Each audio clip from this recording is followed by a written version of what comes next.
Dear students, today I will discuss about active and passive voice, and we learn how to change active voice into passive voice. But before it, we have to learn and know that what is active voice and what is passive voice. Let's see. Active voice and passive voice, right? तो हमें जानना है कि आखिरकार active voice क्या होती है और पैसिव वॉइस क्या होती है। कहने को तो हर व्यक्ति अलग अलग नामों से ने एक्सप्रेस करता है।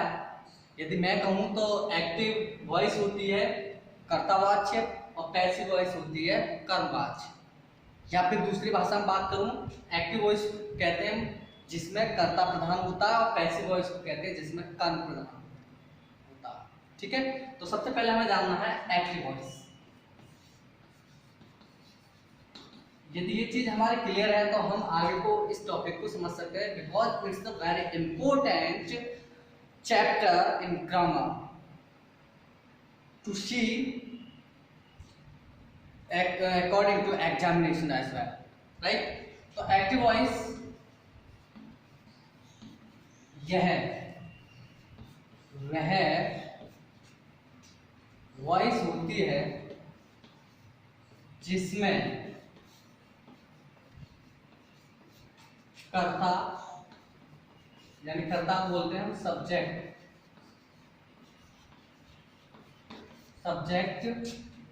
प्रधान होता है। प्रधान से मतलब ये नहीं है गांव का प्रधान, प्रधान से मतलब होता है मुख्य होना, ऑल अराउंड होना। ठीक है, प्रधान होता है, ठीक है, जिसमें सारे के सारे प्रधानता हम किसको देते हैं, सब्जेक्ट को देते हैं, राइट। तो इस प्रकार से हम अब एग्जाम्पल के रूप में हम देखना है कि आखिरकार होता कैसे है वो। जैसे राम राइट्स अ लेटर। ठीक, मान लीजिए ये बात क्या हो गया, जैसे आरू प्लेस द गेम। ठीक, दो वाक्य है हमारे, है ना। एक है Ram writes a letter, Aru plays the game. तो सब्जेक्ट क्या है इन दोनों वाक्यों में, सब्जेक्ट है आपका राम और आरू। तो सारे के सारे जो बात की जा रही है, जिसके बारे में की जा रही है, और मुख्य जो व्यक्ति है वो कौन है, राम है या फिर आरू, राइट। तो राम और आरू क्या हुए, ये दोनों सब्जेक्ट। ठीक है, ये इस प्रकार से हमारे सब्जेक्ट। अब बात करता हूं मैं दूसरी वॉइस जो है, सेकंड वॉइस की बात करूं, पैसिव वॉइस।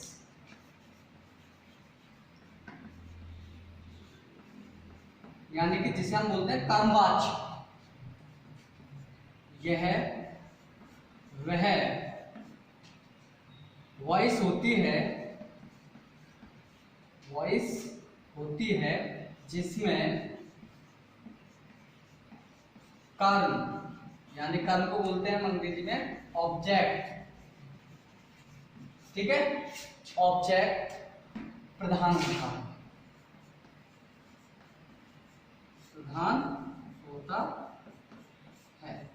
अभी समझना कैसे होता है, ये देखना एग्जाम्पल। ठीक, जैसे मान लो इन्हीं को मैं ले रहा हूं, a letter is written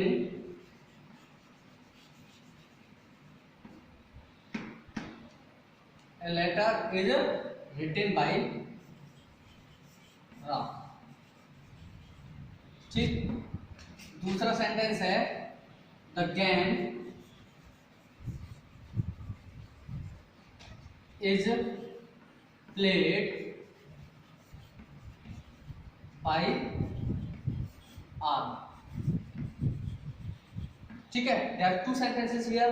First, a letter is written by Ram, and second, the game is played by Aru. So in both sentences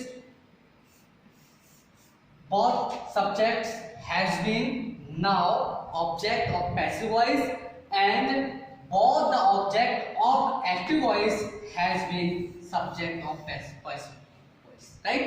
कहने का मतलब जो यहाँ पर ऑब्जेक्ट थे वो सब्जेक्ट बन गए और जहाँ सब्जेक्ट थे वो ऑब्जेक्ट बन गए, ये चीज मैंने आपको बताई।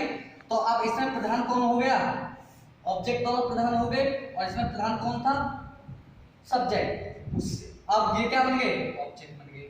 तो ये जो चीजें होती हैं ये चीजें क्या होती हैं हमारी active and passive voice, right. Next देखिए, तो इस प्रकार से हमने देखा एक्टिव वॉइस और पैसिव वॉइस। यहीं पर एक मैं आपको बात बताना चाहूंगा, 12 यानी कि 12 टेंसेस कितने होते हैं आपने पढ़े होंगे, टेंसेस होते हैं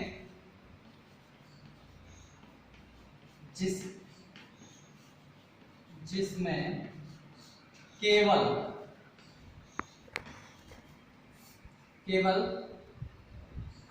8 टेंसेस की पैसिव वॉइस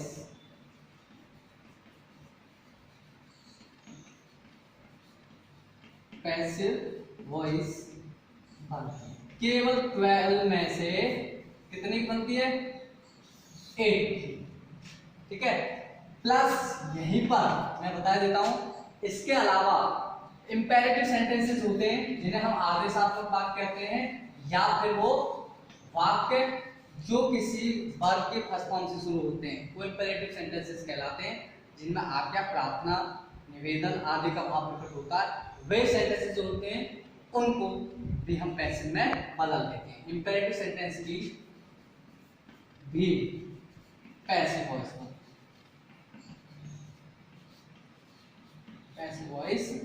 बनती, ठीक है। इस प्रकार से ये हमारे जिनके हम पैसिव वॉइस बनाते हैं। अब मैं यहाँ पर वो तो नहीं बताऊंगा कि 8 किसकी बनती है, लेकिन मैं वो टेंसेस बताऊंगा जिनकी पैसिव वॉइस नहीं बनती है। नंबर 1 पे आता है आपका प्रेजेंट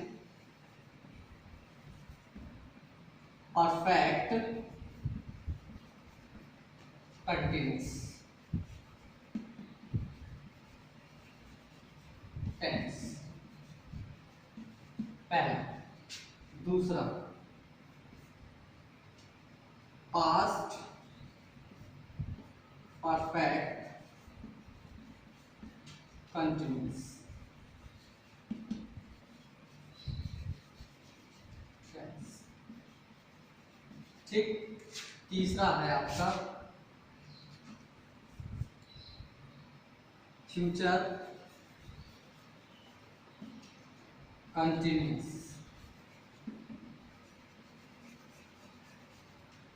टेंस। तीसरा फोर्थ होता है जिसकी नहीं बनती है future perfect continuous. These are the 4 tenses जो पैसिव वॉइस में नहीं बदले जाते, राइट। और बाकी उनके अलावा जो भी आपके टेंसेस है उनको हम पैसिव वॉइस बनाते हैं, राइट। इस प्रकार से हमने देखा कि जो 4 टेंसेस थे जिनके हम पैसिव वॉइस नहीं बनाते हैं। अब हमें देखना है कि पैसिव वॉइस बदलने के लिए वो जो बहुत ही महत्वपूर्ण 5 पॉइंट हैं वो क्या है। 5 या 6 पॉइंट बैठते हैं, यदि हमें वो सभी टेंसेस में लागू होंगे, हर जगह लागू होंगे जब कभी भी हम पैसिव वॉइस में बदल रहे होंगे एक्टिव वॉइस से, राइट। तो एक्टिव वॉइस से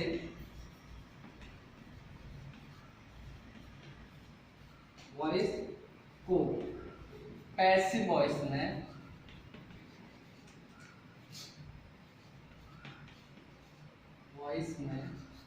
बदल, ठीक है। कैसे बदलेंगे ये देखो।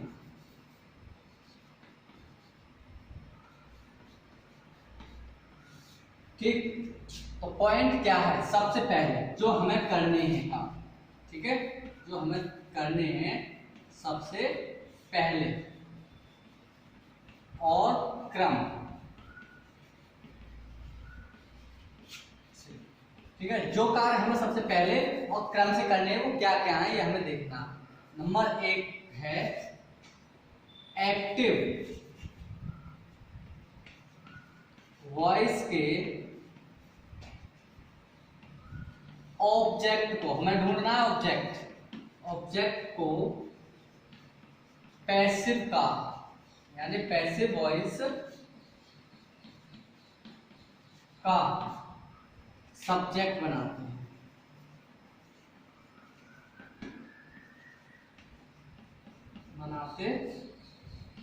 ठीक है, दूसरा पॉइंट पे जो हमें काम करना है, क्रम से चलना है हमें जब पैसिव वॉइस बदलने की बात।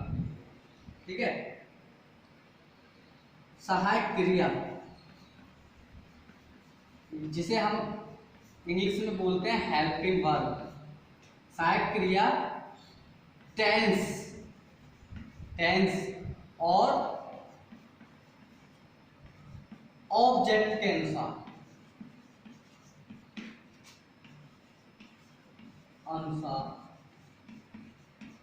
आती है। ठीक है, यहां पर समझने वाली बात यह है कि जो हेल्पिंग वर्ब हम यूज करेंगे वो हम टेंस के अकॉर्डिंग करेंगे और ऑब्जेक्ट के। अब वो कैसे, यदि टेंस हमारा पास्ट का है तो वर्ब भी हमारे पास्ट की आएगी, फ्यूचर का है तो वर्ब भी हमारे फ्यूचर की आएगी, और प्रेजेंट का है तो प्रेजेंट की ही वर्ब आएगी। उसी प्रकार से ऑब्जेक्ट यदि हमारा सिंगुलर है तो हेल्पिंग वर्ब भी सिंगुलर आएगी, और ऑब्जेक्ट यदि हमारा प्लूरल है तो जो वर्ब आएगी वो भी हमारी प्लूरल आएगी। राइट। तीसरा पॉइंट आता है वर्ब की थर्ड फॉर्म का, ये सभी के साथ सेम रहेगी।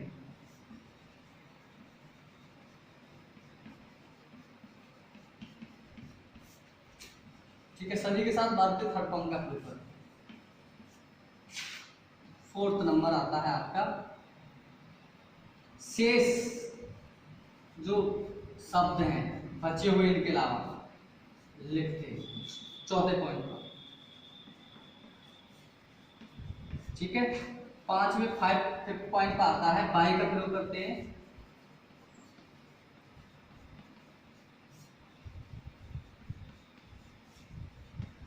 ठीक, और 6 पॉइंट पर यूज करते हैं एक्टिव के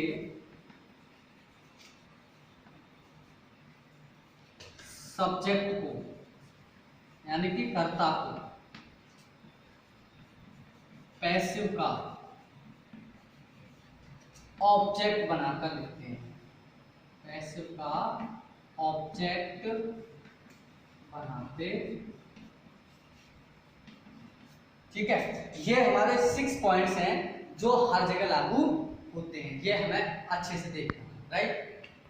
तो इस प्रकार से इस वीडियो के मैं लास्ट में बिल्कुल पहुंच चुका हूं, क्योंकि इस वीडियो में सारे पैसिव वॉइस फिनिश नहीं हो सकती है, केवल मैं वहां तक पहुंच रहा हूं कि किस प्रकार से हमें वाक्य को चेंज करना होता है, और बाकी की जो चीजें हैं, जो अन्य चेंजेस हैं, जो अदर चेंजेस आपको मिलेंगे वो नेक्स्ट वीडियो मिलेंगे। राइट। तो मैंने लिखा है एक्टिव वॉइस में आरू हैज बॉट अ कार, तो इसमें हमें जानना है ये क्या है हमारा, ये कहलाता है आपका सब्जेक्ट, और ये क्या है आपकी एचवी यानी कि हेल्पिंग वर्ब, और ये क्या है मेन वर्ब, और ये क्या है ऑब्जेक्ट। ठीक है, वो 5 पॉइंट ध्यान देना।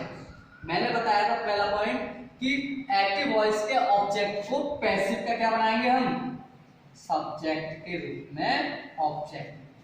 तो क्या है, एक कार है, ऑब्जेक्ट को यहां ले आएंगे तो अ कार। राइट। अब इसके बाद क्या लिखेंगे हम, हेल्पिंग वर्ब टेंस के अनुसार और सब्जेक्ट। तो सब्जेक्ट के साथ सिंगुलर है, टेंस के साथ प्रेजेंट का, तो किसका यूज करेंगे हम, हैज बीन। क्या हो गया ये, हेल्पिंग वर्ब। राइट। और अब प्रयोग करेंगे हम थर्ड फॉर्म। थर्ड फॉर्म इसमें दे रखी है बॉट। ठीक, अब किसका प्रयोग करेंगे, चौथे नंबर पर बाय, और एक्टिव के ऑब्जेक्ट को पैसिव का क्या बनाएंगे, एक्टिव के सब्जेक्ट को पैसिव का बनाएंगे हम ऑब्जेक्ट। तो क्या बन जाएगा यहाँ, आरू का आरू रहेगा।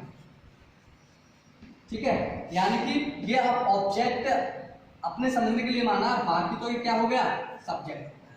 ठीक है, तो इस प्रकार से ये बन जाएगा एक्टिव केस ऑब्जेक्ट को पैसिव का सब्जेक्ट बनाते हैं और एक्टिव के सब्जेक्ट को पैसिव का ऑब्जेक्ट बनाते हैं और अकॉर्डिंग टू टेंस और सब्जेक्ट हेल्पिंग वर्ब का यूज करेंगे और वर्ब की फॉर्म का यूज करते हैं। इस प्रकार से हमारा पैसिव वॉइस में बदल गया। ये आपकी मेन वर्ब हो गई, ये आपका बाई का यूज हो गया और ये ऑब्जेक्ट। और ये सारे जो चेंज हैं, ये सारे जो चेंजेस हैं, चाहे टेंसेस का चेंज हो, चाहे ऑब्जेक्ट का सब्जेक्ट, सब्जेक्ट का ऑब्जेक्ट बनाना हो, ये हम नेक्स्ट वीडियो में देखेंगे। तो इस प्रकार से Aru has bought a car और a car has been bought by Aru. इसका मतलब है कि आरू ने एक कार खरीदी, एक कार खरीदी है, बट इसका थोड़ा सा सेंस चेंज हो जाएगा, एक car has been bought by Aru, यानी कि एक कार किसके द्वारा खरीदी गई, आरू की। तो यहाँ पर ऑल इन ऑल कौन हो गया, कार, और यहाँ पर ऑल इन ऑल कौन था, आरू। तो यही हमारी पैसिव एंड वॉइस होती है, एक्टिव वॉइस होती है। इनको हमें अच्छे से सीखना है, तो नेक्स्ट वीडियो में हमें जाना होगा। ठीक है, तो उम्मीद करता हूँ यहाँ तक ये जो चीजें हैं बहुत ही बेसिक चीजें थी, जिसके लिए मैंने यहाँ क्लियर किया है, और उम्मीद करता हूँ आप इसे देखेंगे और समझेंगे। ओके, तो वीडियो यहीं समाप्त करता हूँ। Thank you.